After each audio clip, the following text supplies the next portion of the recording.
He planned everything in silence, a brutal attack by his own dog to silence a child who could reveal too much. But at the exact moment when danger was already growling in front of the defenseless girl, something impossible happens. A horse breaks through the fence, stands as a guardian, and faces the beast without hesitation. What this animal did that night revealed dark truths and began a twist that no one could have imagined. If this story interested you, don't forget to subscribe to our channel and tell us which city you're watching from. Will continue. I promise this will be the best story you'll ever hear in your life. Under the orange sky of Kentucky, little Sarah walked among the wild daisies of Hope Farm. At 6 years old, with curious eyes and dark hair that danced in the wind, she seemed like a small lost bird in that immense territory. The property, one of the most prestigious in the Pinewood Valley region, belonged to Edward Thompson, her biological father, although he never allowed her to call him that.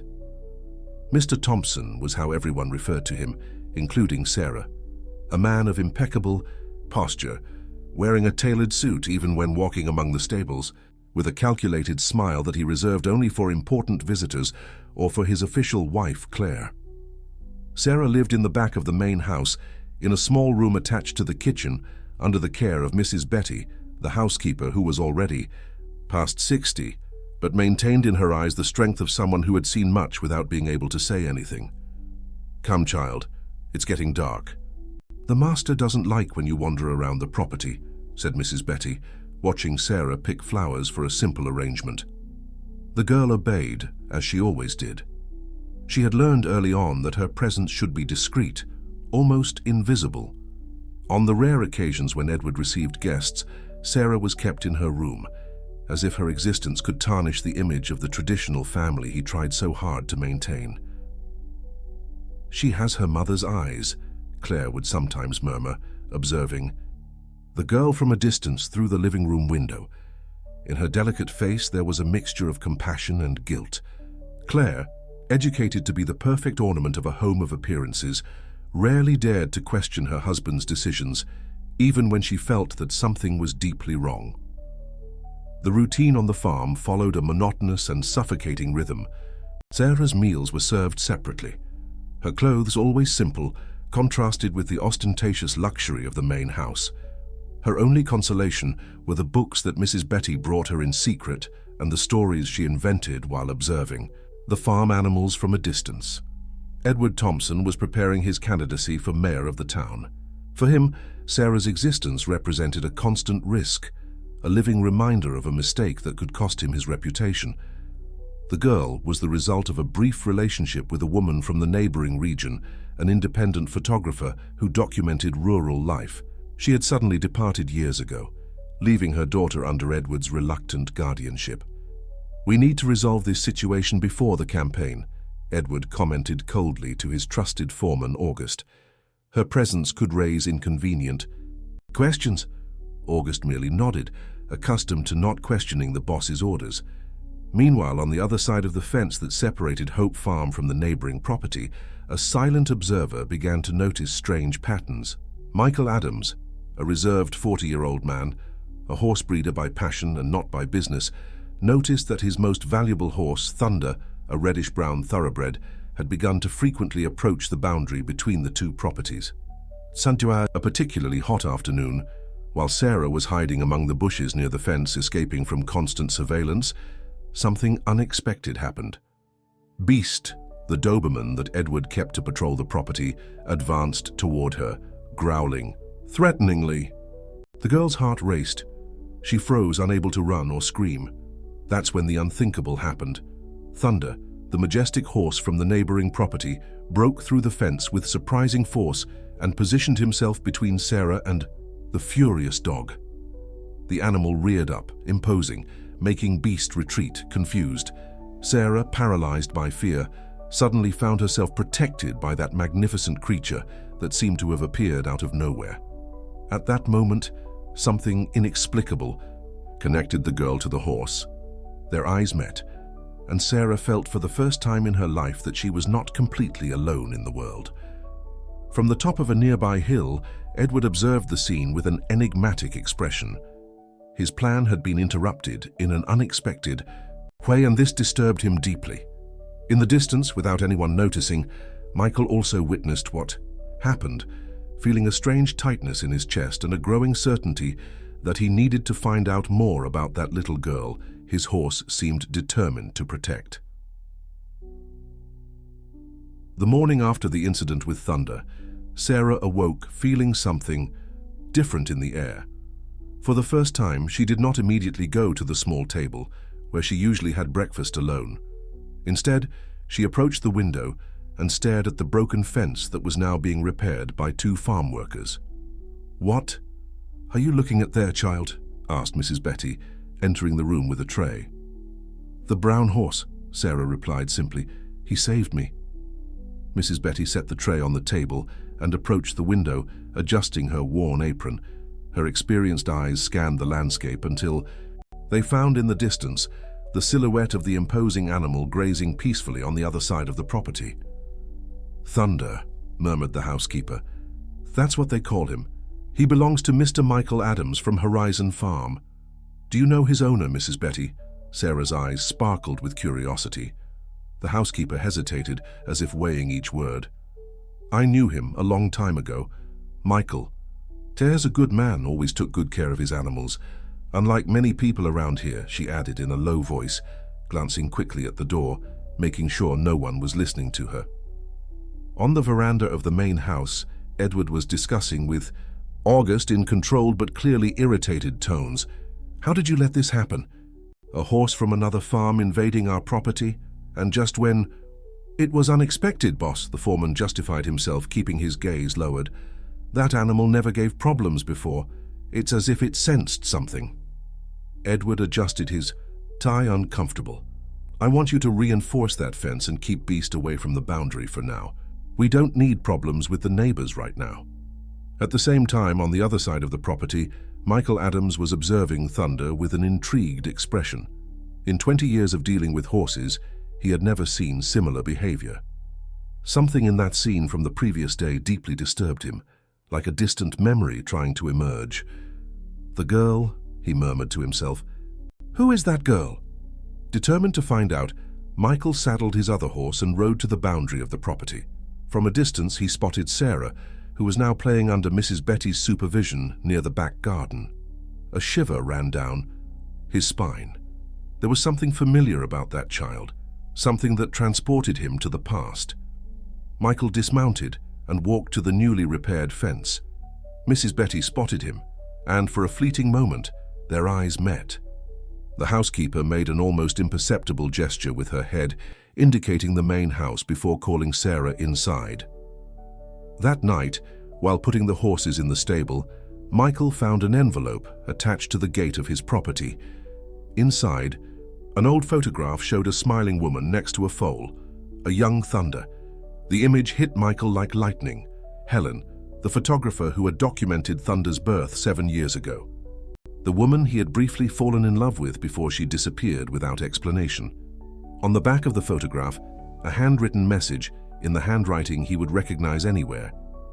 "Some connections transcend understanding. The truth is in the eyes." Michael spent the night awake, going through old boxes of memories, until he found more photographs of Helen. In one of them, taken shortly before her disappearance, he noticed something he had never realized before, a slight bulge in her stomach, carefully disguised by the loose clothes she used to wear. By morning, determined, Michael decided to approach the neighboring farm with an excuse. He would offer help to better repair the fence damaged by his horse. Upon arrival, he was received by August, who treated him with cold formality. "Mr. Thompson is not here. He left for political commitments in town." "No problem," Michael replied calmly. "I just came to offer help with the fence and check if my horse caused other damage." As they talked, Michael noticed Sarah watching him from a side window. Her eyes, the same eyes as Helen's. At that moment, all the pieces began to fall into place. "Pretty girl," he commented casually. "Is she Mr. Thompson's daughter?" August visibly hesitated before answering. "She's a ward of the family. Daughter of a distant relative who couldn't raise her." The lie was evident, and Michael needed all his self-control not to show that he had noticed. Upon returning to his farm, he found Mrs. Betty waiting for him at the boundary between the properties, pretending to collect herbs. "We don't have much time," she whispered without looking at him directly. "The girl is in danger. Edward is planning something, and I'm afraid of what might happen." "She's Helen's daughter, isn't she?" asked Michael, feeling his heart race. "Yes, and yours too, although Edward has never allowed anyone to know. Helen discovered things about his business, things that could ruin him. She left to protect everyone, but—" "Where is she now?" interrupted Michael, feeling a mix of hope and apprehension. Mrs. Betty lowered her voice even more. "Her absence was the price of silence. That's all I can say here. But the girl, she needs to be protected. Thunder seems to know that better than any of us." Before they could continue, they heard the sound of a car approaching. Edward returning. Mrs. Betty quickly moved away, leaving Michael with more questions than answers. That night, unable to contain her anguish, Sarah escaped through her bedroom window and ran to the fence where she had met Thunder. To her surprise, the horse was there, as if waiting for her. Cautiously, she extended her hand and touched the animal's muzzle. "Did you know my mother?" she whispered, not understanding why she was asking such a question. In response, Thunder softly whinnied and lowered his head, allowing the girl to pet him. Silent tears ran down Sarah's face. For the first time, she felt a connection, a belonging. On sea. The other side of the fence, hidden among the shadows, Michael observed the scene with a heavy heart. His daughter. That was his daughter, and something in the way Thunder protected her confirmed this more than any DNA test could do. In the main house, Claire observed her husband's movements with growing distrust. Edward had spent the entire night on the phone, speaking in codes with his political associates, repeatedly mentioning resolving the situation and eliminating risks. "It's about the girl, isn't it?" she finally asked, breaking years of submissive silence. "What are you planning to do with her, Edward?" The man looked at her coldly. "Don't worry about matters that don't concern you, Claire. I'm just securing our future." "She's just a child," insisted Claire, finding in herself a courage she didn't know she possessed. "She's a risk I can no longer tolerate," replied Edward, revealing between the lines much more than he intended. That same night, while the farm slept, Mrs. Betty placed a small package under a rock near the fence. Documents, letters, and Sarah's original birth certificate, which listed the names of Helen and Michael as biological parents. The next morning, the package had disappeared. A new force was beginning to form, silent as the breeze that swayed the wildflowers, but powerful as the storm that was announcing itself on the horizon.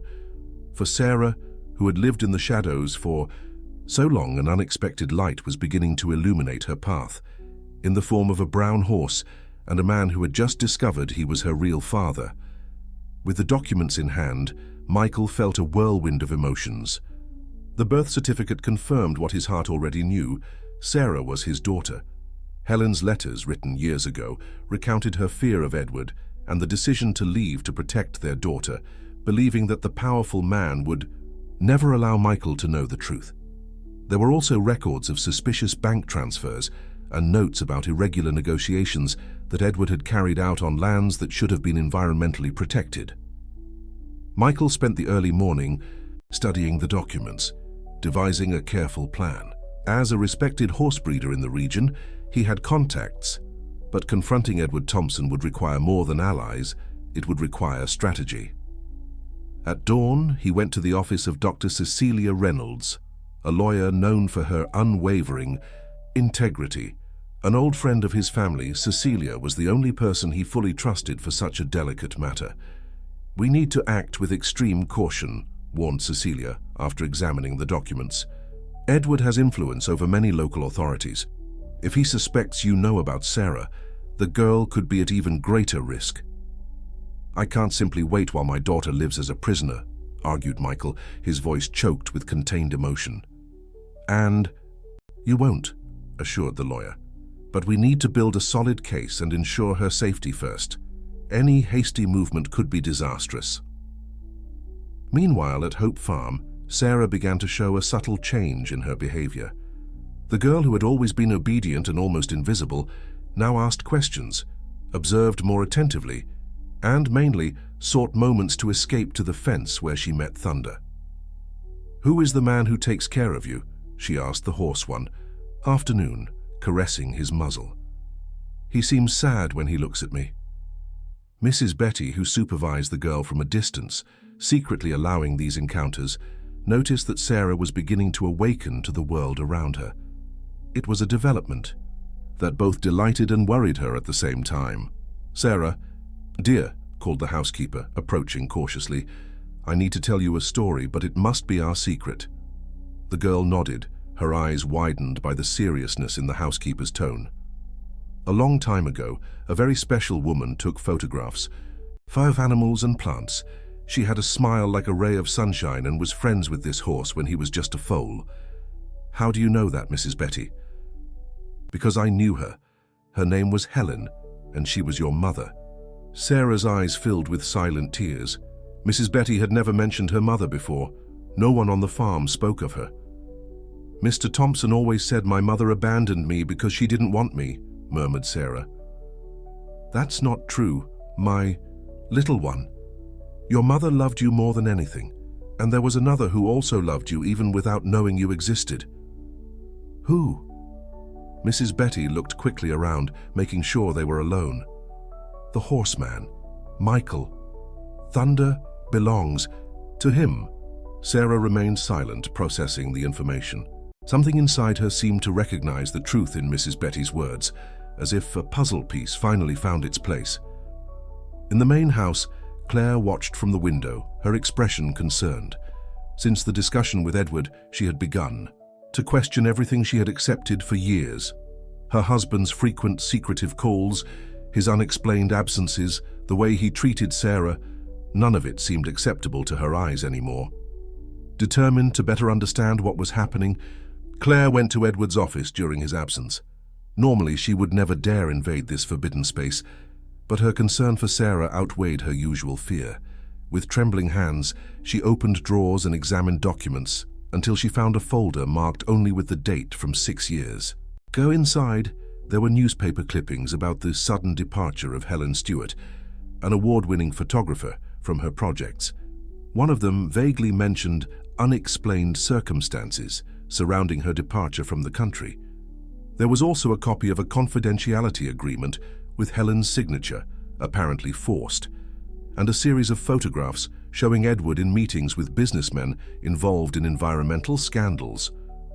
Meanwhile, Michael initiated a careful approach. Using the excuse of discussing the maintenance of the fence between the properties, he managed to schedule a formal meeting with Edward. "I appreciate your understanding regarding the incident with Thunder," said Michael, maintaining a cordial tone while studying the man before him. "Horses can be unpredictable sometimes." "Indeed," replied Edward dryly. "I hope you've taken measures to ensure it doesn't happen again. I have a reputation to uphold and don't need unnecessary problems." "Certainly. By the way, I noticed a child on your property. I didn't know you had a younger daughter." Edward visibly stiffened. "She is not my daughter. She's just a ward of the family, daughter of a distant relative." "I see," replied Michael, controlling his anger. "She seems to have a special way with animals. Thunder doesn't usually approach strangers." "Children have that ability, I suppose," cut Edward, clearly uncomfortable with the direction of the conversation. "If there's nothing else to discuss." "Actually," continued Michael, "I'm organizing a small equine therapy program for underprivileged children in the region. It would be a great opportunity for your ward." The suggestion caught Edward by surprise. On one hand, allowing Sarah to participate would mean exposing her more to the outside world. On the other, refusing could raise unnecessary suspicions. "I can think about it," he finally replied. "Now, if you'll excuse me, I have important commitments." As he left the farm, Michael found Mrs. Betty apparently busy with the garden near the gate. "She already knows you exist," whispered the housekeeper without looking directly at him. "Mr. Thompson plans to send her to a boarding school abroad. Before the elections, papers are being prepared." Michael's heart froze. "When?" In 2 weeks from what I heard. Be prepared. Claire found documents in his office. She's starting to question everything. That night, without anyone noticing, Sarah slipped out of her room once again. Instead of going directly to the fence, she headed to the Hope Farm stable. There she found a small abandoned kitten she had secretly adopted days ago. "Come on, Spot," she whispered, placing the kitten inside a small bag she was carrying. "I'm going to introduce you to Thunder." In the darkness of night, Sarah's small figure moved silently through the fields until she reached the fence. To her surprise, not only was Thunder waiting for her, but also Michael, sitting quietly on a rock on his side of the property. "Hi," he said softly, so as not to scare her. "You must be Sarah." The girl hesitated, clutching the bag to her chest. "You're Thunder's owner," she replied, not as a question but as a statement. "Yes, my name is Michael. Thunder seems to like you a lot." Sarah approached the fence, still cautious, but with a curiosity that overcame fear. "Mrs. Betty said you knew my mother." Michael swallowed hard, emotional. "Yes, I did. She was a wonderful person. She took the most beautiful photographs I've ever seen." "I have a photograph of her," revealed Sarah, taking from her pocket a crumpled and faded image she kept hidden under her mattress. "It's the only thing I have of her." Michael looked at the photograph with a heavy heart. Helen smiling, pregnant, though trying to disguise it with loose clothes. It was the same image he had found among his belongings. "She was beautiful," he said, his voice breaking, "and you look a lot like her." "Mr. Thompson says she didn't want me, that's why she left," murmured Sarah, her voice small and insecure. Michael breathed deeply, controlling the anger he felt toward Edward. "That's not true, Sarah. Your mother loved you more than anything in the world, and there's something very important you need to know." At that moment, the small kitten escaped from the bag and jumped to the ground, frightened by a distant noise and running into the middle of the field. "Spot, come back," shouted Sarah, momentarily forgetting discretion. Without hesitation, the girl passed through an opening in the fence and ran after the kitten, officially entering Michael's property for the first time. Thunder followed her movement, trotting beside her like a silent guardian. Michael observed the scene with a mix of emotion and concern. The first step had been taken, both literally and symbolically. Sarah had crossed the boundary that separated her from her true story, and there was no turning back. As Sarah ran after the kitten, heavy rain began to fall, transforming the field into a foggy scene. The sky, previously starry, was now covered by dense clouds that discharged water furiously over the Pinewood Valley region. "Spot!" called Sarah, her voice almost lost among the sounds of the sudden storm. Michael ran after her, concerned for the girl's safety in those conditions. Finally, Sarah found the kitten trembling under a bush. As she picked it up, she slipped in the mud and fell, completely soiling her clothes. Michael reached her, helping her to get up. "Let's go to my house," he said, covering her with his jacket. "You need to dry off before going back, or you'll get sick." Sarah hesitated, but the cold and concern for the kitten spoke louder. She nodded and followed Michael to his house, a welcoming wooden and stone construction, very different from Edward's imposing mansion. Inside Michael's house, Sarah observed everything with curiosity while drying herself with a soft towel. The walls were decorated with photographs of horses and landscapes, many of them taken by Helen, though Sarah didn't know that yet. On one shelf, there were trophies from equestrian competitions, and on another, books about photography. "Your kitten is safe," said Michael, handing the girl a cup of hot chocolate. "We need to let Mrs. Betty know where you are, or they'll be worried." "Mr. Thompson won't worry," replied Sarah with painful simplicity. "He probably won't even notice I'm gone." Michael felt his heart tighten, but maintained his composure.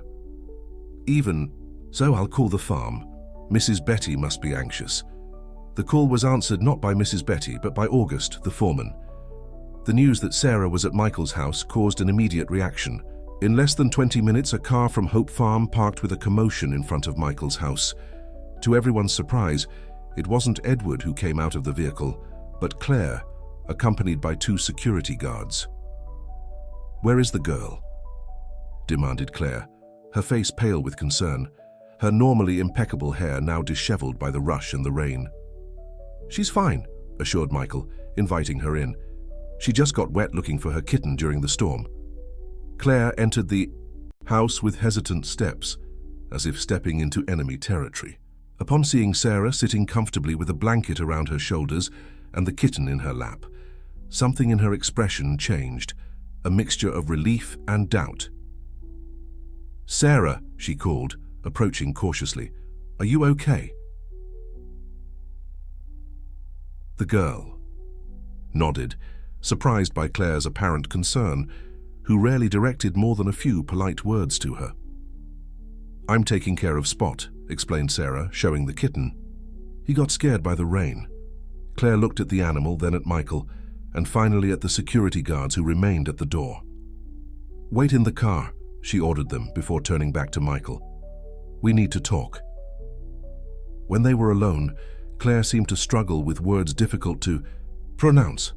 "I found documents," she began, her voice low so that Sarah, now distracted with the kitten in a corner of the room, wouldn't hear. "About Helen, about the agreement Edward forced her to sign, about her disappearance." Michael felt his blood freeze. "What do you mean by disappearance?" "I don't know all the details," continued Claire, "but Edward threatened her. She agreed to leave the country and never contact anyone again in exchange for Sarah's safety, and possibly yours too, although your name doesn't explicitly appear in the documents." Michael closed his eyes, feeling a sharp pain in his chest. Helen hadn't simply left. She had been forced to. "And now Edward plans to send Sarah to a boarding school in Switzerland before the elections," added Claire. "The documents are already being prepared." "I can't allow that," stated Michael. "Sarah is my daughter. I have proof, the original birth certificate." "Which will have no value against the falsified documents Edward possesses," interrupted Claire. "He altered the official record. Legally, Sarah is his daughter with a woman who never existed." The conversation was interrupted by the shrill sound of sirens. Through the window, they saw police car lights approaching the house. Michael and Claire exchanged alarmed looks. "Edward," murmured Claire, "he must have discovered I'm here." Minutes later, loud knocks on the door confirmed their fears. A local sheriff, known for his close ties to Edward, entered accompanied by 2 police officers. "Michael Adams," announced Sheriff Taylor, "you are being accused of attempted kidnapping of a minor. The girl needs to come with us immediately."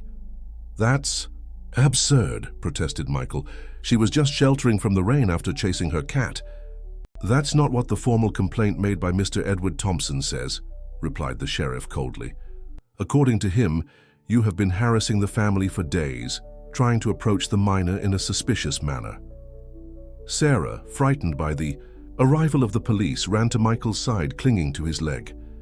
"I don't want to go," she whispered, her eyes full of tears. "Please don't let them take me." Michael's heart shattered at seeing the fear in his daughter's eyes. Claire, surprisingly, positioned herself between the police officers and the girl. "This is a misunderstanding," she declared, with unexpected firmness. "I am Claire Thompson, Edward's wife. The girl is under my responsibility at this moment, and I can guarantee there was no kidnapping attempt whatsoever." The sheriff hesitated, clearly not prepared to confront the wife of his powerful ally. "Mrs. Thompson, with all due respect, your husband was quite clear about the urgency of the situation." "My husband is mistaken," Claire retorted, her voice trembling slightly but determined. "I will call him right now and clarify everything."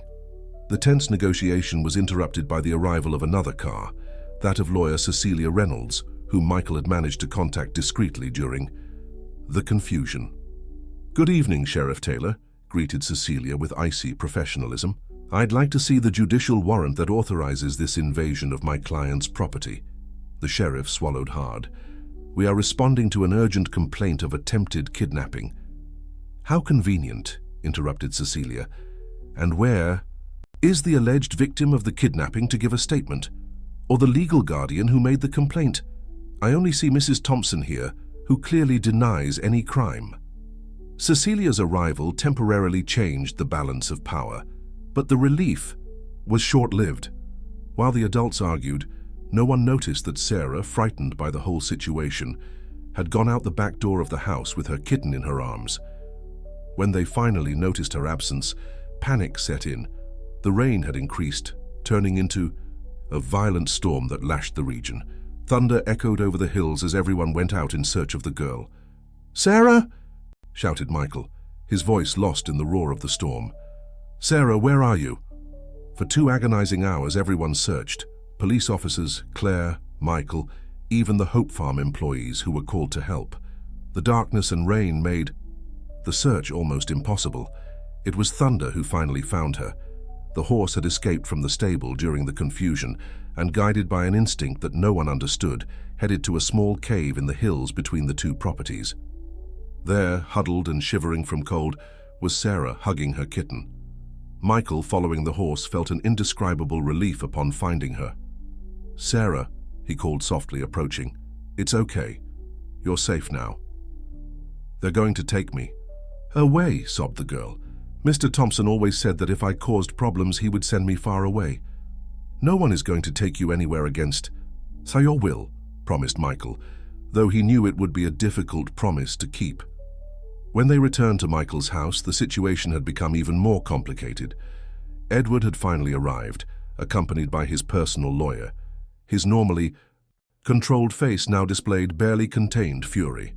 "This ends now," he declared upon seeing Sarah. "The girl comes home with me immediately, and you, Michael, will face the legal consequences for this farce." Cecilia tried to intervene, but Edward interrupted her. "I have here a temporary custody order," he announced, handing a document to the sheriff. "Sarah will stay in a specialized institution until this case is resolved." "An institution?" repeated Claire, horrified. "Edward, you can't be serious." "It's for her safety," replied Edward coldly. "Away from disturbing influences." At that moment, Sarah looked at Michael with desperation in her gaze, as if begging him to keep his recently made promise. He felt completely powerless. The document seemed legitimate. The sheriff was on Edward's side, and even Cecilia seemed momentarily without legal resources to prevent that separation. "You have 10 minutes to say goodbye," decreed Edward, addressing Sarah with false gentleness. "After that, the social workers will take you to a safe place until we resolve this confusion." While everyone was busy with the formal procedures, Sarah approached Michael and, in an almost inaudible voice, asked, "Is it true that you're my father?" The question, so direct and unexpected, caught Michael by surprise. Unable to contain his emotion, he just nodded, his eyes watering. "I knew it," whispered Sarah. "Thunder told me." Before Michael could respond, the social workers approached to take Sarah away. The last sight he had of his daughter was her small face turned back as she was led to the car, her eyes fixed on his. A mixture of fear and a surprising determination for a 6-year-old child. Thunder whinnied painfully at seeing Sarah leave, as if understanding the injustice of that moment. Michael, devastated, leaned against the fence, wondering if he had made a terrible mistake in trying to intervene in Sarah's life.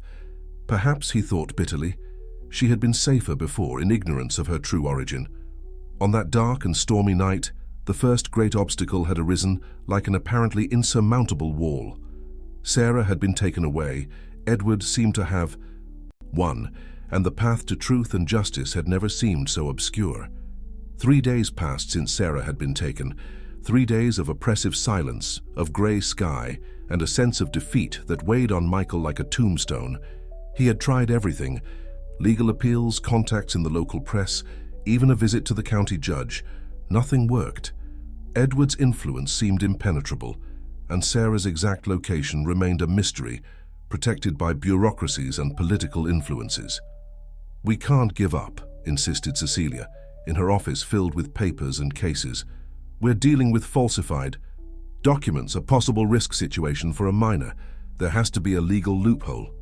Michael looked out the window, distracted. Thunder hadn't eaten properly since Sarah's departure. The animal remained near the fence as if waiting for the girl's return. "What if I'm just making the situation worse for her?" questioned Michael, his voice hoarse with exhaustion. "What if Edward decides to send her even further away because Of my interference. At that moment, the office door opened without prior warning. To their surprise, Claire Thompson entered, accompanied by Mrs. Betty. Both seemed tense and frequently looked over their shoulders, as if fearing being followed. "We have little time," said Claire without preamble. "Edward left for Louisville. For a political meeting, he won't be back until tomorrow." Michael stood up immediately. "Do you know where Sarah is?" "Yes," replied Mrs. Betty, placing a brown envelope on the table. "She's in a private clinic in Oak Ridge. They call it an educational institute, but it's a place where influential families send children they consider inconvenient." Cecilia opened the envelope, finding admission documents, maps, and even the staff schedule. "How did you get this?" she asked, impressed. "I have served the Thompson family for almost 4 decades, replied Mrs. Betty with dignity.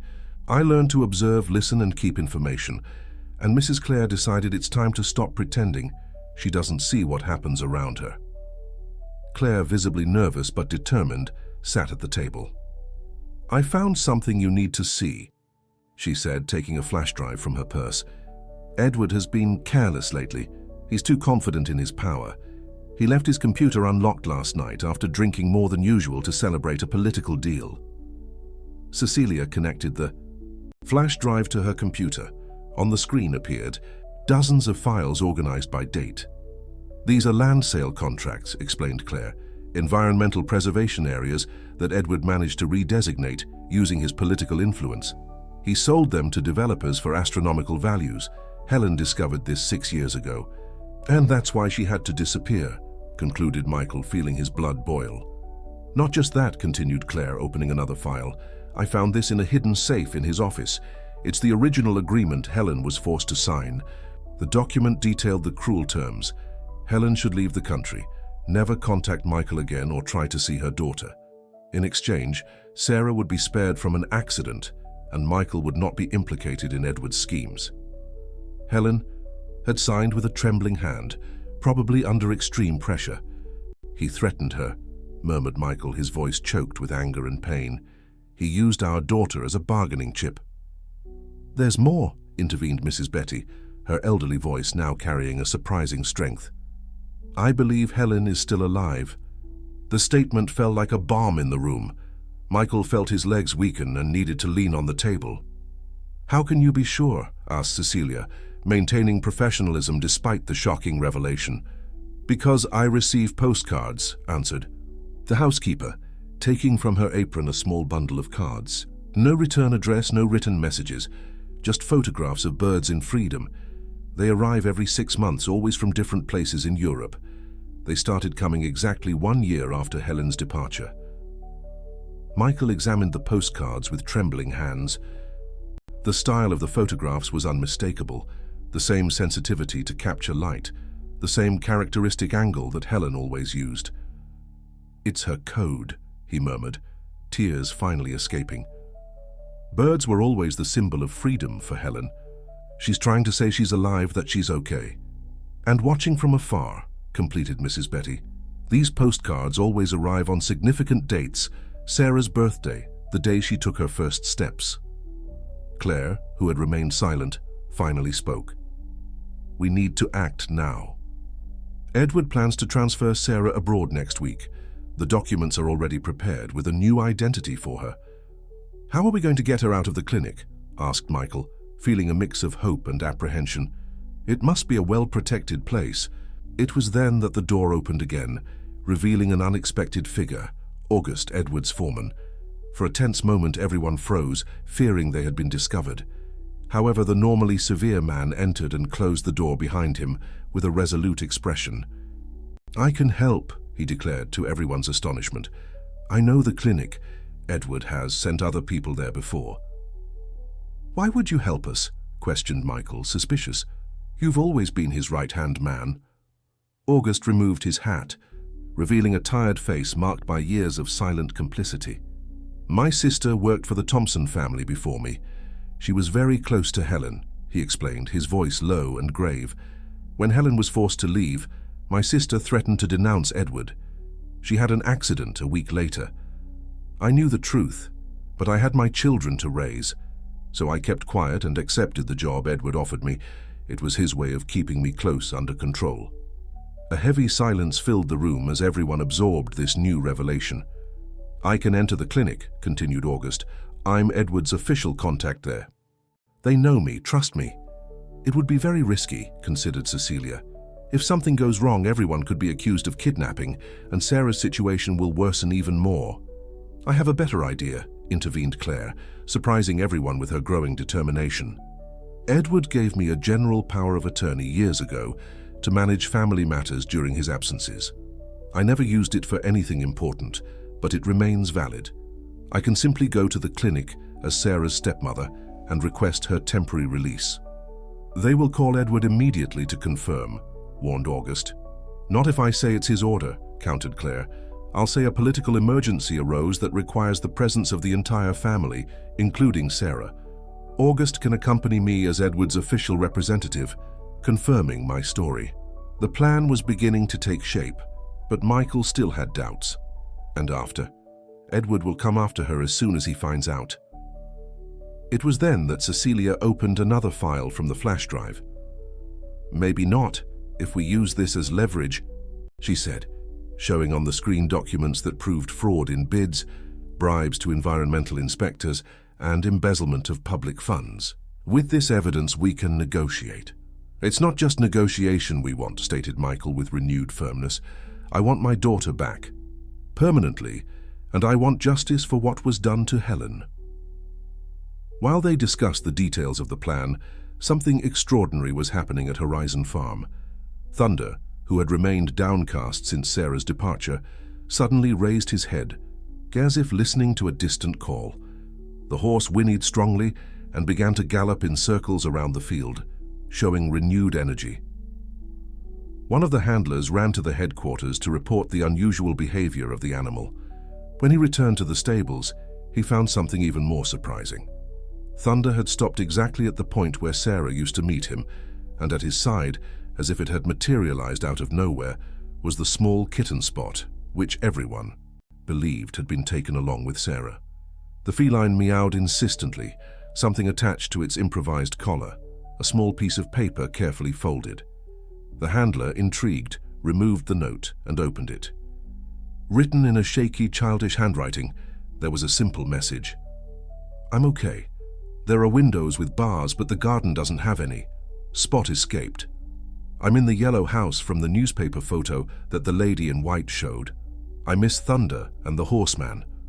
When Michael received the note, he felt as if the sun finally broke through the dense clouds that had settled over his life. Sarah was communicating with them, had found a way to send a signal. The kitten had somehow traveled miles to return, guided by an instinct that defied rational explanations. "It's the sign we needed," declared Mrs. Betty, her elderly eyes shining with renewed hope. Helen always said animals see paths invisible to humans. That night, as the full moon illuminated the fields of Kentucky, the unlikely group finalized preparations for Sarah's rescue. Claire, the submissive wife who had finally found her voice.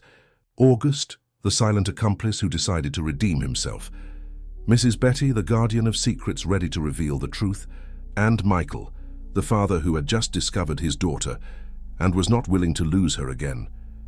And somewhere in Europe, a photographer who documented birds in freedom might be feeling that the moment to return home was finally approaching. The plan was traced with millimetric precision. Claire, accompanied by August, would arrive at the Serra das Flores Educational Institute in an official farm car. With legitimate documents in hand, the power of attorney that Edward never imagined she would use against him, she would request Sarah's temporary release for an unavoidable family commitment. Meanwhile, Michael and Cecilia would wait at a strategic point nearby, ready to receive the girl and proceed to a safe location where they could negotiate with Edward from a stronger position. Thursday morning dawned with a deceptively serene blue sky. Claire, dressed with the discreet elegance that always characterized her, mentally repeated what she would say. Her fingers trembled slightly as she adjusted her pearl necklace, a gift from Edward on their 10th wedding anniversary. A relationship built on appearances and lies. "Are you ready, ma'am?" asked August, opening the car door. "No," she replied with surprising honesty, "but I'm going to do it anyway." The Pine Ridge Institute was an imposing colonial-style building surrounded by meticulously maintained gardens that contrasted with the discreet but omnipresent bars on all windows. A place that presented itself as an educational refuge for special children, but functioned as a golden prison for those who represented inconveniences for powerful families. At the reception, Claire was received with the deference reserved for the Thompson name. The director, Dr. Matilda Baker, a woman of severe appearance and studied smile, personally conducted her to her office. "Mrs. Thompson, what a pleasant surprise. We were not informed about your visit." "Emergency situations rarely send prior notices, Dr. Matilda," replied Claire with a calculated coldness that surprised herself. "I need to take Sarah for a family commitment today, a matter of just a few hours." The director visibly hesitated. "I understand, but the protocol requires express authorization from the main guardian, which in this case is Mr. Thompson." Claire slid across the table the power of attorney and a letter drafted by Cecilia with an official letterhead. "I believe this clarifies my authority to make decisions on behalf of the family, doesn't it?" While the director examined the documents, August remained strategically positioned near the door, his impassive face masking the tension he felt. "Everything seems to be in order," the director finally conceded. "I'll request that they prepare Sarah. She has been adapting well to our routine, although she is a, let's say, introspective child." 20 minutes later, which seemed like an eternity to Claire, Sarah appeared at the door, accompanied by a monitor. She wore a simple institute uniform, navy blue pants and white shirt, and her hair was tied back in a severe ponytail that didn't match her age. Her eyes, normally expressive, seemed opaque, distant. "Sarah," called Claire, trying to smile naturally. "We've come to take you for an outing." The girl looked at Claire, then at August without showing surprise or joy. She just nodded slightly, as if she had been trained to accept orders without questioning. The exit from the institute occurred without additional complications. Already in the car, following the winding road that cut through the Kentucky mountains, Claire finally breathed in relief and tried to establish more direct contact with the girl. "Sarah, dear, everything is fine. We're taking you to see Michael." Upon hearing the name, a spark of life appeared in the child's eyes. "The horseman?" she asked, her voice almost a whisper. "And Thunder?" "Yes, they're waiting for you," confirmed August, briefly looking at the girl through the rearview mirror. "Spot is there too. He found his way back, you know." A hesitant smile began to form on Sarah's face, but it was interrupted by a sound that froze the blood of everyone in the car. Police sirens rapidly approaching. "It can't be," murmured August, accelerating slightly. "Edward is in Louisville. He wouldn't have any way of knowing yet." Claire turned and saw 2 police cars rapidly gaining ground. There must be another reason, she tried to rationalize. Maybe it's just a coincidence. But it wasn't. Minutes later, they were forced to stop on the shoulder. Sheriff Taylor himself approached the vehicle, accompanied by 4 officers. "Mrs. Thompson," he greeted with false cordiality. "What a surprise to find you here so far from home with little Sarah." "We're on a family commitment, Sheriff," replied Claire, trying to maintain her composure. "I have legal authorization to be with the girl." "Curious," retorted the sheriff, "because I received an urgent call from Mr. Thompson approximately half an hour ago. It seems important documents were taken from his office, and coincidentally, his wife and foreman disappeared with the girl who was under institutional custody." Claire's blood froze. Somehow Edward had found out. Perhaps someone at the institute had called to confirm the authorization. Perhaps some informant in town had seen the preparations. "The documents are with me because I am legally authorized to carry them," argued Claire, feeling the situation slip out of her control. "That will be determined at the police station, ma'am," replied the sheriff. "For now, I ask that everyone exit the vehicle. The girl will return to the institute immediately, and you will accompany me to provide clarifications." Sarah, who was observing the scene with eyes widened in terror, clung to Claire's arm. "Don't want to go back," she whispered, tears beginning to stream down her face. "Please." At that anguishing moment, August made a drastic decision. In a quick movement, he started the car and accelerated, swerving around the parked police cars. "What are you doing?" shouted Claire, horrified. "Buying time," he replied, focused on the road. "Hold on and protect the girl." What followed were minutes of intense pursuit along the winding mountain roads. August, knowledgeable of the territory, managed to maintain some distance from the police cars, but he knew they couldn't escape indefinitely. "I need to leave you somewhere safe," he said, taking a secondary dirt road. The meeting point with Michael is now compromised. After a few kilometers on the dirt road, August stopped abruptly, near a trail that led into the woods. "Follow this path," he quickly instructed. "It leads to an abandoned old blacksmith's house. Michael knows the place. It was where we met to discuss the rescue. I'll divert the police. Give you some time."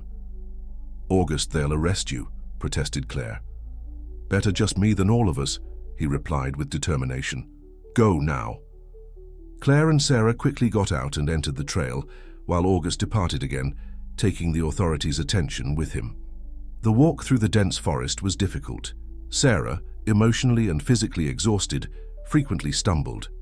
Claire, never accustomed to such physical efforts, felt her elegantly shod feet sinking into the mud of the path, but she continued determined, practically carrying the girl in the steepest sections.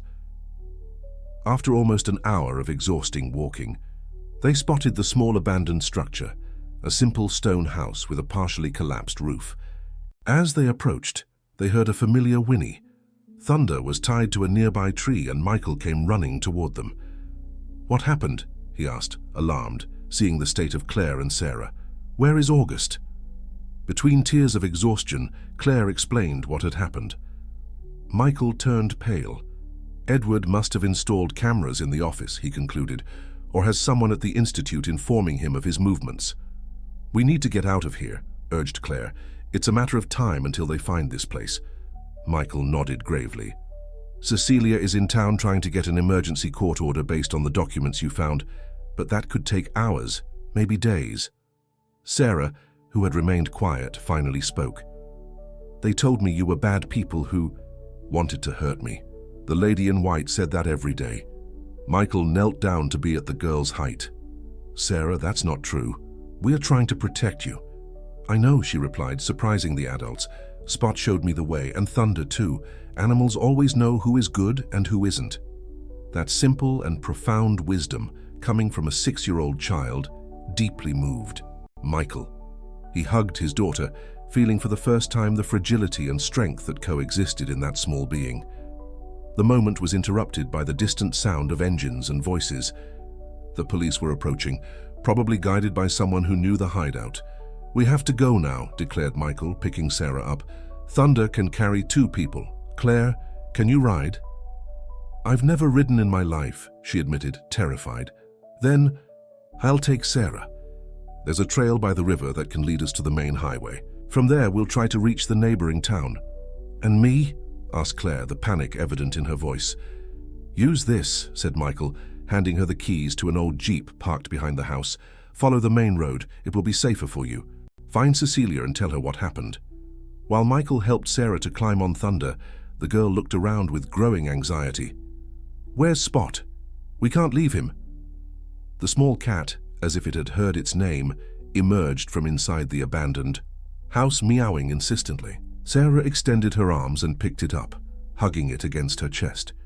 "Now we can go," she declared with a moving certainty. Michael mounted behind his daughter, holding her firmly, and guided Thunder to the trail that bordered the river.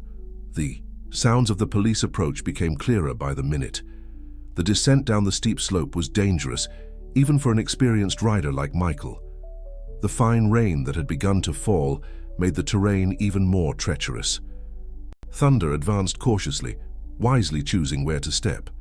They were almost reaching the lowest part of the trail when a deafening noise echoed through the forest. A helicopter was flying over the area, its powerful spotlights sweeping the terrain. "Duck down," instructed Michael, leaning over Sarah to protect her from aerial view. In this moment of extreme tension, Thunder stepped wrong. A stone came loose under his hooves, initiating a small landslide. The horse whinnied, frightened. While trying to regain balance, Michael felt the world spin. In a protective instinct, he held Sarah and jumped from the horse, cushioning the girl's fall with his own body. They rolled a few meters down the slope until they were stopped by a fallen trunk. "Sarah, are you okay?" he asked frantically, checking if his daughter had been hurt. The girl nodded, frightened but apparently unharmed. Spot, miraculously, was still safe in her arms, trembling with fear. Thunder, however, hadn't been so lucky. The horse had slipped a few more meters and was now lying on its side, whinnying in pain, one of its front legs visibly injured. "Thunder!" shouted Sarah, running toward the animal.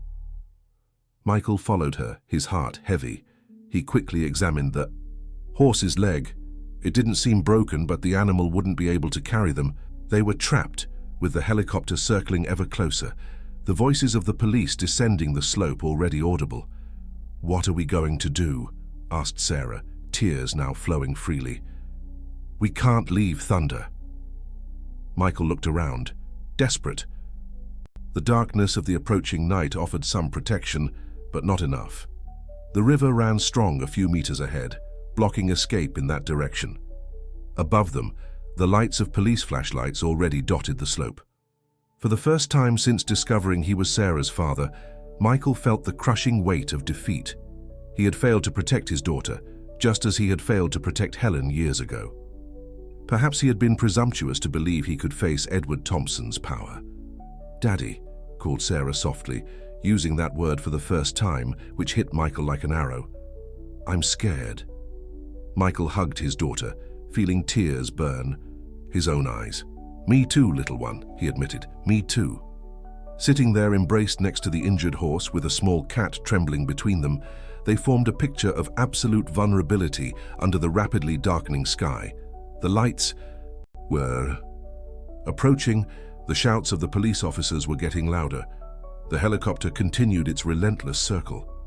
In that moment of complete despair, when all options seemed exhausted, Michael considered surrendering. Perhaps, he thought bitterly, he could negotiate some kind of agreement that would at least ensure Sarah's well-being, even if it meant never seeing her again. The idea tore his heart apart, but what choice remained? "I'll surrender," he finally said, his voice defeated. "You'll be okay, Sarah. I promise to find a way to take care of you, even if it takes time." The girl looked at him with her intense eyes, so much like Helen's. "No," she replied with surprising firmness. "Mom wouldn't give up." The mention of Helen brought a new wave of pain. Michael hugged his daughter more tightly, desperately wishing there was another path, another exit he couldn't see. It was then that a different noise caught his attention. It wasn't the helicopter, nor the police officers. It was the sound of an engine rapidly approaching along the dry bed of an old branch of the river. Headlights cut through the darkness, and a jeep appeared, skidding to a stop near them. "Get in!" shouted a female voice that Michael didn't immediately recognize. "Quick!" Michael raised his head, astonished, trying to identify the driver in the twilight. When the moonlight finally illuminated the woman's face, his heart almost stopped. Helen? It wasn't possible. It had to be a hallucination, caused by despair, by extreme fatigue, by the impossible situation. However, there she was, her hair shorter, her face a little thinner, some premature grey strands that didn't exist before, but undoubtedly Helen. "We don't have time," she insisted, quickly getting out of the jeep. "The helicopter will be back in 2 minutes. We need to get Thunder out of here too." Sarah looked paralyzed at the woman. Although she had never seen her mother in person, beyond the faded photograph she kept, something inside her instantly recognized her. "Mom?" she whispered, her voice almost inaudible. Helen froze for a second, her eyes watering at hearing that word, but she quickly resumed action, approaching the injured horse. "Can he stand up?" she asked Michael, who was still staring at her as if seeing a ghost. "The leg is twisted, not broken," he replied mechanically, his brain still trying to process the situation. With a skill that Michael didn't know she possessed, Helen took an elastic bandage from the backpack she was carrying and quickly immobilized Thunder's leg, whispering reassuring words to the animal. The horse, surprisingly, allowed the treatment as if it also recognized her somehow. "The jeep has an improvised trailer behind it," she explained while working. It's not ideal, but we'll be able to take him to a safe place. The sound of the helicopter approaching again brought them back to the urgency of the situation. With joint effort, they managed to help Thunder stand up and led him to the trailer. Sarah, still holding Spot firmly, was placed in the back seat of the vehicle. "The lights are getting closer," warned Michael, observing the luminous points descending the slope. "We don't have much time." Helen nodded, starting the engine. "Hold on, this path is bumpy, but I know every rock of it." The Jeep started with force, following a dry bed that Michael hadn't even noticed before. Helen drove with a mixture of caution and daring, avoiding the headlights to not draw attention, guiding herself mainly by the moonlight and by an almost instinctive knowledge of the terrain. "How?" began Michael, unable to fully formulate the question that dominated his thoughts. "Later," cut Helen, focused on driving. "First, we need to reach the shelter." For 20 agonizing minutes, they followed increasingly narrow and dense trails, climbing the mountain again by a path that seemed to be known only to Helen. Finally, they reached a small clearing where a rustic cabin stood, almost invisible under the cover of trees. "We're safe for now," declared Helen, turning off the engine. "This place doesn't appear on any map. It was an old bird observation point I used for photography. No one else knows of its existence." They got out of the vehicle in silence. Michael immediately attended to Thunder, checking his leg more carefully. Sarah remained quiet, observing Helen's every movement, as if fearing she would disappear again if she looked away. Inside the cabin, illuminated only by a battery lamp, Helen finally allowed herself to truly look at her daughter. She knelt in front of her but didn't dare touch her.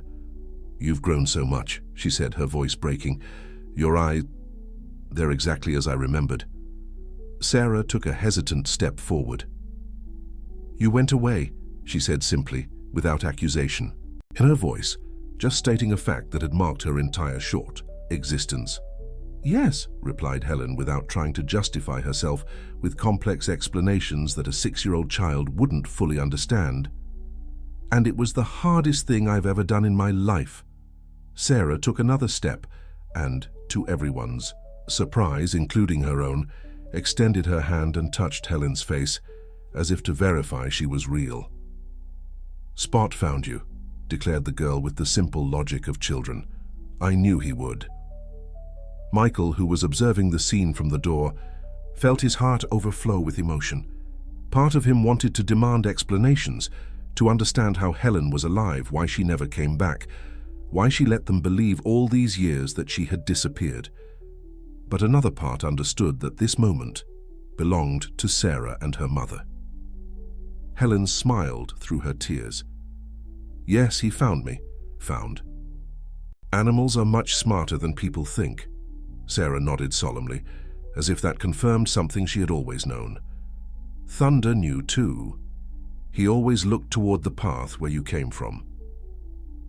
The moment was interrupted by the sound of Helen's cell phone, an old device purposely basic to make tracking difficult.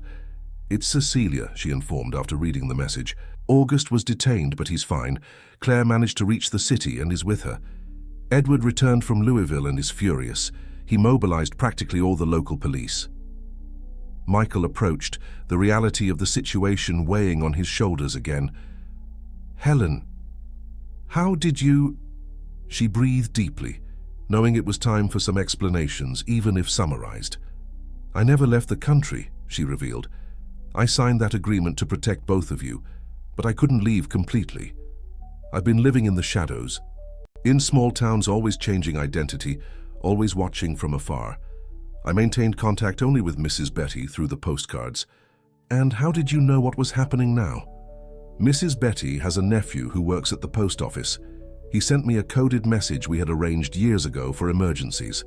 I arrived 3 days ago and have been observing everything from a distance. When I saw the police movement today, I knew the plan had gone wrong." Michael wanted to ask 1,000 questions, but time was scarce. "And now?" "Edward won't give up. He has the police, the politicians, the entire judicial system on his side." Helen smiled with a confidence that surprised Michael. Not the entire system, she said, taking a flash drive from her pocket. Over the last 6 years, I've built a complete dossier on Edward. Every irregular business, every bribe, every threat. I have dates, values, names, enough to bring him down and all his allies. Why didn't you use it before? Helen's eyes darkened. Because the price would be too high. Edward made it clear that if I tried anything, Sarah would be the first to suffer the consequences. I preferred to wait, observe, gather more evidence until I was absolutely certain I could protect her. The cell phone rang again. Helen read the message and her expression became grave. Edward discovered this place. Someone must have seen me or tracked the jeep. We have at most 2 hours before they get here. Michael felt the panic return. Where are we going? There's no way to flee indefinitely. Helen put away the cell phone, a fierce determination shining in her eyes. We're not going to flee anymore, she declared. The time has come to face him. How? He has everything in his favor. Not everything, replied Helen, turning on an old laptop that was hidden under a loose board in the floor. I have one more trump card that Edward is completely unaware of. On the screen appeared the face of a middle-aged woman with gray hair and a serious expression. Counselor Ramirez, greeted Helen. The situation has precipitated. We need to implement the Swallow Protocol now. The woman on the screen nodded, gravely. Understood. The teams are already positioned. The federal prosecutor's office is ready to act. We just need you to be at the agreed location in 3 hours. We will be, guaranteed Helen, hanging up afterwards. Michael watched, astonished. Who? Is she? What is this Swallow Protocol?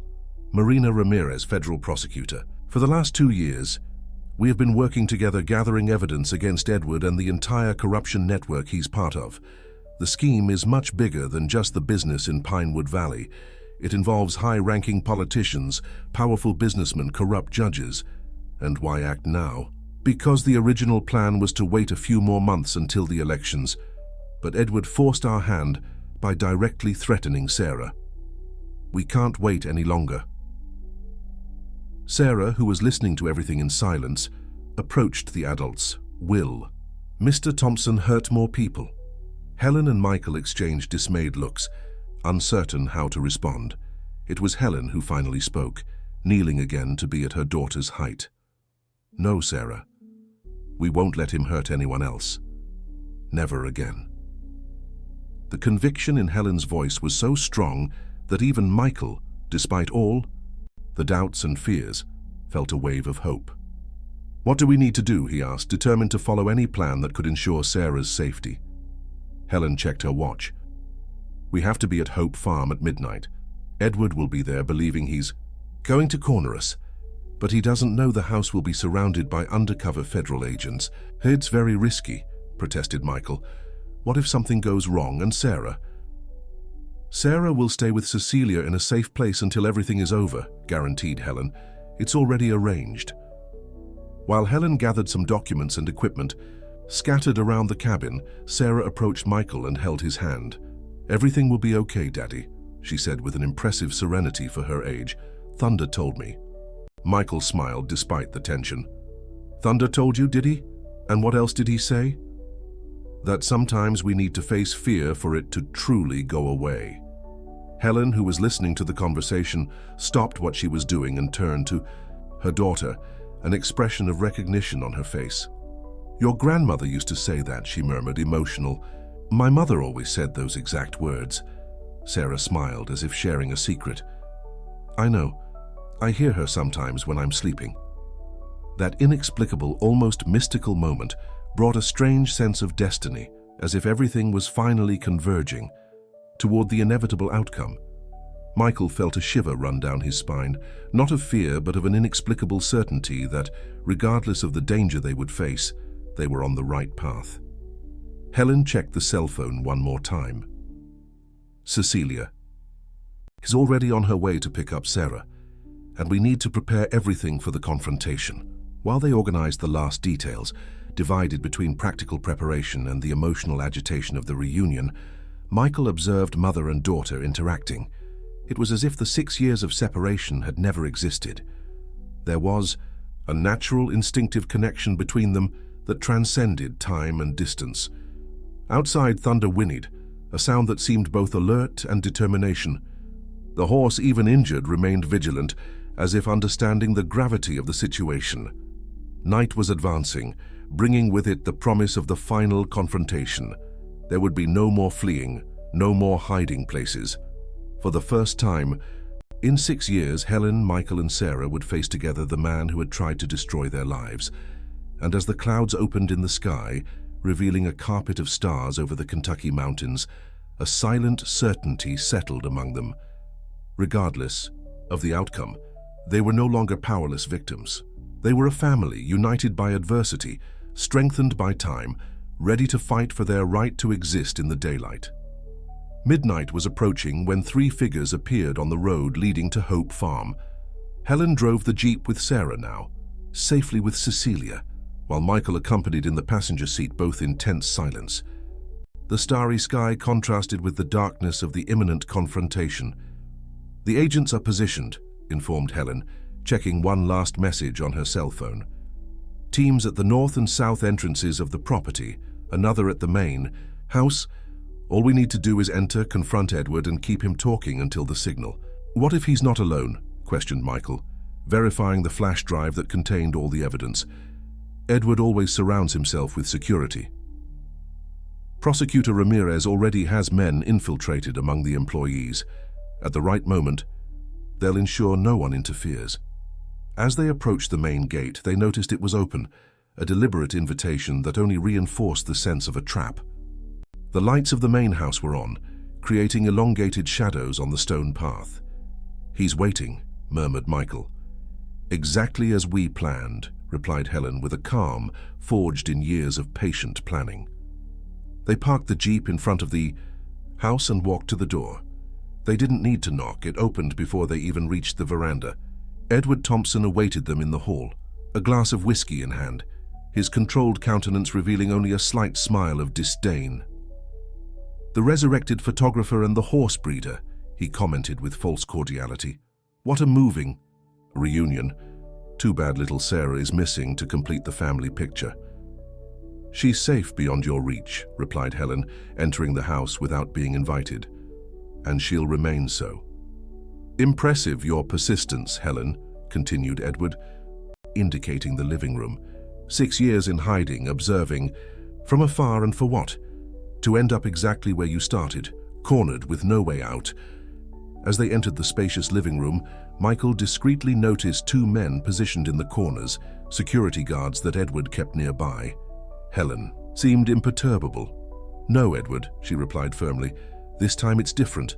Now I have everything I need to end you." Edward laughed, a humorless sound that echoed through the high-ceilinged room. "Let me guess, the flash drive with the evidence?" He swirled the glass, making the ice clink. "Do you really think I'm so careless as to leave real evidence on my personal computer?" Everything Claire found was bait, documents planted precisely to deceive the curious. Michael felt a chill down his spine. Could it be possible that everything was a setup? He looked at Helen, seeking some sign of surprise or despair, but found only serene determination. "No, Edward," she replied, taking from her pocket not 1 but 3 identical flash drives. "I'm not talking about your documents. I'm talking about mine." Something in Helen's confidence made Edward's smile falter slightly. "For 6 years," she continued, "I documented your every step, every meeting with corrupt politicians, every bank transfer to overseas accounts, every acre of protected land you destroyed. I have dates, values, names of everyone involved, including those you believe to be your most loyal allies." "Impossible," murmured Edward, his face losing some color. "You were out of the country." "That's what you needed to believe," replied Helen. "In fact, I was never more than 100 miles from this farm. Your men were looking for me abroad, while I observed everything from next door." Edward made a subtle gesture to the security guards, who began to move discreetly. "Even if you have some evidence," he said, regaining his composure, "you'll never leave here with it. And without you, who will speak for Sarah? Claire? The poor thing is temporarily as indisposed, had a nervous breakdown according to what will appear in the medical report." "Claire is perfectly fine," intervened Michael, and ready to testify against you. Edward's face contorted in an expression of barely contained fury. You really believe you can defeat me? I built this town. The judges, the sheriffs, the politicians, they all owe me favors. Who would believe the word of a disappeared photographer, an irrelevant horse breeder, and a mentally unstable wife against mine? It was at that moment that Helen smiled, a calm smile that disconcerted Edward. We don't need them to believe our word, she replied, taking from her pocket a small remote control and pressing a button. Immediately, the large decorative screens in the room lit up, revealing images from live cameras. We just need them to believe what they see. Edward turned pale upon realizing that every inch of the room was being filmed at that exact moment. Even more disturbing, the images were not just being recorded, they were being transmitted live. The entire country is watching this conversation now, Edward, explained Helen, including the federal prosecutor's office, the FBI, and all those politicians you believe to be on your side. You know what's beautiful about corruption? Nobody is loyal when their own skin is at stake. As if to confirm her words, the security guards' cell phones rang simultaneously. When they checked the messages, they exchanged nervous looks and, to Edward's shock, lowered their weapons. What are you doing? He roared. I pay you. Not enough for federal prison, replied one of them, finally revealing his true identity, an undercover agent. At that instant, the doors of the house opened and federal agents flooded the environment, led by prosecutor Marina Ramirez. Edward Thompson, she announced formally, you are under arrest for crimes of corruption, environmental fraud, coercion, document falsification, and attempted kidnapping of a minor. As Edward was handcuffed, still protesting and threatening to use his connections, Helen approached him one last time. Truth is like the birds I photograph, Edward. You can cage it for a while, but eventually it always finds its way to freedom. Outside, police car lights illuminated the night at Hope Farm. Reporters were already gathering at the gates, alerted by the live transmission that had spread rapidly through social networks. The carefully constructed empire of Edward Thompson was crumbling in real time before the entire nation. Helen and Michael observed from a distance, exhausted but finally free of the weight they had carried for so many years. Is it really over? Asked Michael, still processing the vertiginous events of the last few hours. This part is, replied Helen, intertwining her fingers with his. Now the rest begins. 3 months later, Hope Farm had transformed. The fences that once symbolized division and isolation were removed, uniting the properties. The fields that had witnessed so much suffering now filled with the sound of children's laughter and horses' whinnies. Sarah ran through the fields, closely followed by Spot, and under the watchful eye of Thunder, whose leg had completely recovered. The girl blossomed like the wild daisies she loved so much, free, vibrant, safe. On the veranda of the main house, now transformed into a community center supporting vulnerable children, Helen organized photographs for her new exhibition, Invisible Paths. The images captured moments from the recovery journey of families separated by painful circumstances. I found this among Mrs. Betty's things, said Michael, approaching with an old photograph in his hands. Helen examined it, emotional. It was an image of her pregnant next to a young Thunder, taken by Michael without her knowledge, the same day she planned to tell him about the pregnancy, before events took a tragic turn. Let's frame it, decided Helen. To remember that even in the darkest moments the future was still there, patiently waiting for us to find it. Claire, who now collaborated with the center, approached bringing lemonade. Sarah is calling you to see something in the stable, she informed, smiling.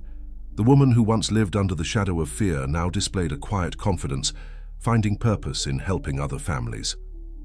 In the stable, Sarah waited with Mrs. Betty, both in front of Thunder, who grazed peacefully, beside a mare Michael had recently acquired. Look, exclaimed Sarah, pointing to a small foal hiding behind the mare, observing humans with cautious curiosity. He looks like Thunder in the old photos. Helen knelt beside her daughter, observing the foal with the gaze of someone who sees beyond the surface. It's true, she agreed, embracing Sarah by the shoulders. And do you know what that means? that the story continues even when we think it has ended. Michael joined them, forming a circle of protection and love around Sarah. "What should we name him?" he asked, referring to the foal. Sarah thought. For a moment, looking at the sky that was beginning to be tinged with the colors of dusk, the same sky that had witnessed her journey from shadows to light. "Freedom," she finally answered, "because that's what Thunder brought to all of us." On the small hill that separated the formerly divided properties, now united, a simple plaque marked the spot where Thunder had first crossed the fence to protect Sarah. It didn't contain grandiose words or solemn declarations, just the silhouette of a horse and a girl walking side by side under a starry sky, reminding all who passed by that there are connections that transcend human understanding, invisible bonds that not even time or distance can break. And that, sometimes, it takes a pure heart like that, of a child to teach us to see what has always been before our eyes, that true freedom begins when we find courage to tear down the fences we build around ourselves. Dear listeners, we hope that the story of Sarah and Thunder has touched your hearts. The journey of this little girl and her four-legged protector reminds us that even in the most difficult situations, there is hope when we remain faithful to what is true. To continue this emotional journey, we've prepared a special playlist with equally captivating stories about extraordinary connections between people and animals. Find it here by clicking to your left. If this story of courage, family, and overcoming touched your soul, don't forget to subscribe to our channel and like this video. Every day we bring unique stories that explore the complexity of life and the beauty of the relationships that define us as human beings. What would you do if you were in Helen or Michael's place?